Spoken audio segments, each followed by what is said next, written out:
కర్నూలు జిల్లా ఆలూరు పట్టణంలోని వడ్డేగిరికి చెందిన వినోద్ అని యువకుడు కుక్కను హింసిస్తూ తన ఇన్స్టాగ్రామ్ అకౌంట్ ద్వారా 4 రోజుల క్రితం పోస్ట్ చేశాడు.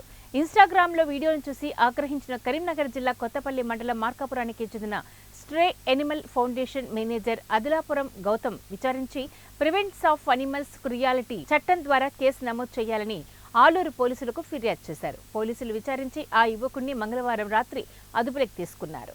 జంతువులను హింసించిన యువకుడు వినోద్పై చర్యలు తీసుకోవాలని స్ట్రే అనిమల్ ఫౌండేషన్ ఫిర్యాదుతో కేసు నమోదు చేసినట్లు తెలిపారు.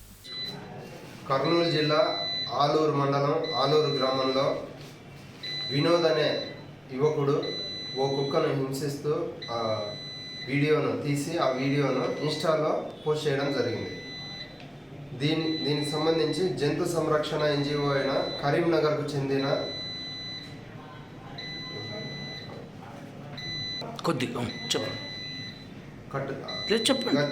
కరీంనగర్కు చెందిన జంతు సంరక్షణ ఫౌండేషన్ మేనేజర్ గౌతమ్ ఫిర్యాదు మేరకు కేసు నమోదు చేసి దర్యాప్తు చేస్తున్నాం. ఈ జంతు హింసకు పాల్పడిన ఈ వినోద్ మీద చట్టపరమైన చర్యలు తీసుకుంటాం.